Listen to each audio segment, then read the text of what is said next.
बड'फाया बुंलांदों बुहुमनि बर'फोर गेरेमसा जा आरो गावनि हारिखौ अननानै दिनै नाथाय बड'फानि प्रिन्सिपाल आरो आइडिय'लजिनिफ्राय उल्था थांबाय मानगोनां दिपेन बर' दैदेननाय दुलाराय बर' फरायसा आफादा।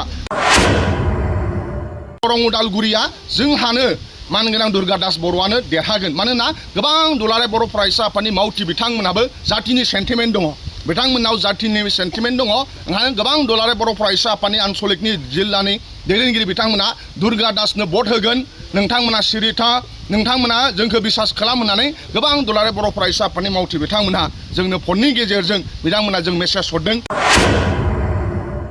इउपिपिएलनि लिडार आदा प्रमद बर'आ एमपि इलेक्सन जेनगोन, जुन मासाव बिथाङा सुइजारलेण्डआव थांगोन होननानै टिकेट दाननो नागिरखाबाय होननानै जों खोनादों। गोबां इउपिपिएलनि लिडार आरो इएम बिथांमोनहा जे फैबाय थानाय एमपि इलेक्सना जे जेनगोन, रायजो राजाया बिथांमोननो एजेन्डा गैयिनि थाखाय भट होआ। दा ओंखायनो बिथांमोनहा लाजिनायखौ बिथांमोना थाखुमाहैनो थाखाय सुइजारलेण्डआव थांनो थाखाय मानगोनां प्रमद बर'आ टिकेट दानखाबाय होननानै जों खोनादों। जोङो डेभेलपमेन्टनि नामावसो जोङो भट बिदों जे सेंग्रा सिख्लानि जेंनाखौ फोजोबनो नांगौ, बिटिसिनि कन्ट्रेक्टरफ्रा खामानि मोननो नांगौ, भेन्सार स्कुला सरकारि जानो नांगौ। बिनि थाखाय जोङो डेभेलपमेन्टनि नामाव आरो ओनसोलखौ जौगाहोनो थाखाय मानाव गेदेर हाग्रामा महिलारि सार दैदेननाय बिपिएफआव जों भट बिदों। माहारियारि आफाद बुंनाय दिपेन बर'आ जे दरं उदालगुरियाव गावनिनो बर' हारिनि सासे केन्डिडेट जे दुर्गा दास बर' दङ, दुर्गा दास बर' थासेयावबो बिथांमोना दिलीप सयकियानो भट होनो थाखाय खावलायदों। दिनै दुलाराय बर' फरायसा आफादा माहारियारि आफाद नंला, बिथांमोनहा सासे एमपि नि केन्डिडेट मा होनो दिलीप सयकियानि पकेट सिङावसो थाहैबाय।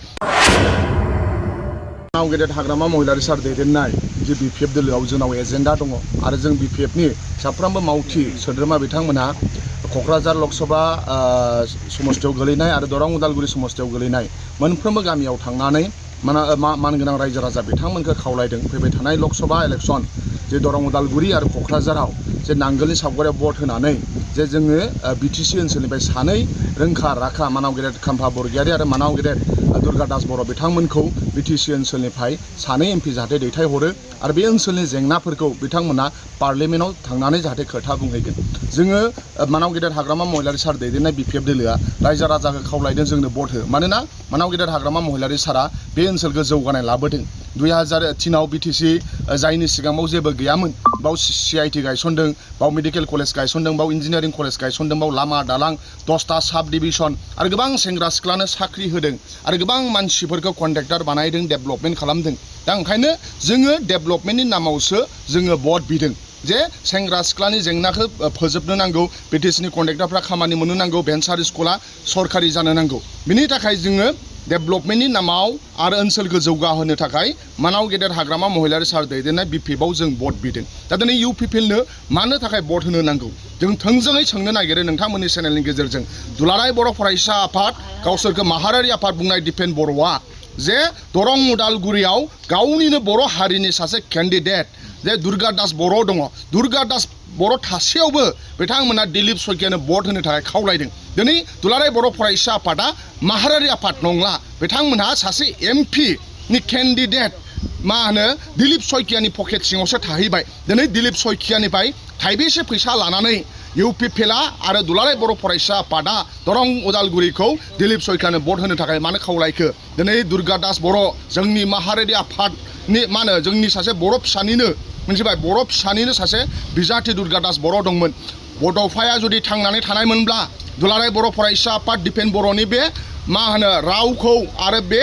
बिथांमोननि जे रलखौ नुयोब्ला बड'फाया दुखु नांगौमोन। बड'फाया बुंलांदों बुहुमनि बर'फोर गेरेमसा जा आरो गावनि हारिखौ अननानै। दिनै नाथाय बड'फानि प्रिन्सिपाल आरो आइडिय'लजिनिफ्राय उल्था थांबाय मानगोनां दिपेन बर' दैदेननाय दुलाराय बर' फरायसा आफादा। गाबोन समफोर बिथांमोना बर'नि जेंनायाव बिथांमोनहा गसंला। दिनै बर' हारिखौ इउपिपिएल सरकारा एबेक्सन खालामदों, बर'नि न'खौ सिमफायदों, उन्दै उन्दै खुदियाफोरा जानो थाखाय ओंखाम गैया जादों। नाथाय बैबादियाव दुलाराय बर' फरायसा आफादा राव होला। दिनै भेन्सार स्कुला सरकारि जायासै, बिनि सोमोन्दै बिथांमोनहा जेबो राव बुंला। दिनै इउपिपिएलआ जोंनि मानगोनां फोरोंगिरि बिथांमोनखौ 10टा कलेजखौ जाबाय प्रभिन्सियेलाइज जासिगोन होननानै बिथांमोना थगायनानै दोनदों समाजनि गोरों गोरा प्रिन्सिपाल आरो प्रफेसारखौ इउपिपिएलआ थगायदों बेयाव इउपिपिएलजों लोगो नांनानै दुलाराय बर' फरायसा आफादा थगायदोंसो जों दुखुनांथाव बाथ्रा जे बर'नि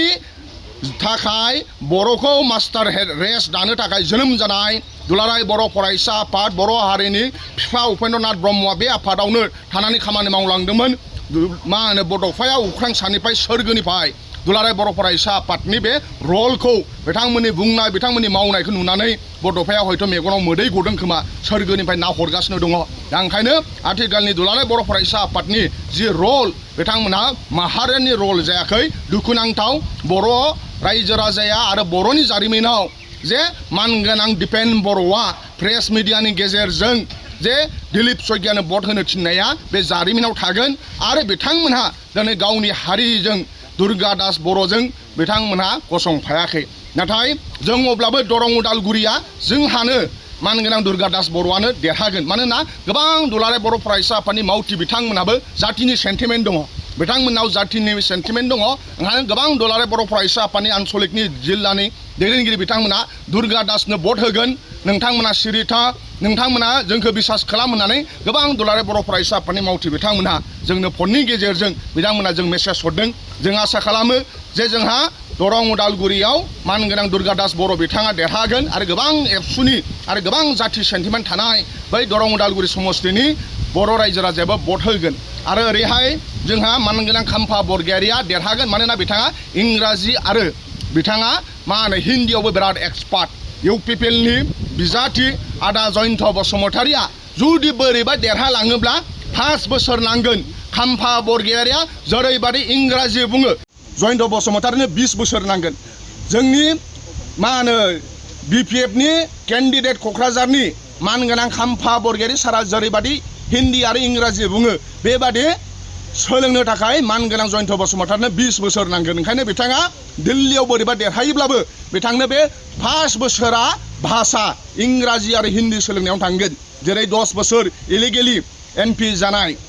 हिरा सरनेया हिन्दी रोङैनि थाखाय इंराजि रोङैनि थाखाय पार्लिमेन्टआव गाव खोथा बुङामालासिनो थाखुमानो गोनां जादों बेबादि जागोन ओंखायनो दिनै क'क्राझार समस्तिनि गासै रायजो राजा बिथांमोनाबो जानजि खाफ्राबाय आरो बेनोसिन मानगोनां हाग्रामा महिलारि सार आरो जोंनि बिपिएफनि दैदेनगिरिफोरा जेरावखि थाङा मानो रायजो राजाया लोब लोब रायजो राजाया जोंखौ मा होनो अनदों आरो दिनैबो जोङो मानगोनां बिक्रम दैमारि आरो जों ज' मिटिं खालामगासिनो दङ दिनै इउपिपिएलनि लिडारफोरनाव जेरै मानसि जायो बिथांमोननि इउपिपिएल सरकारनि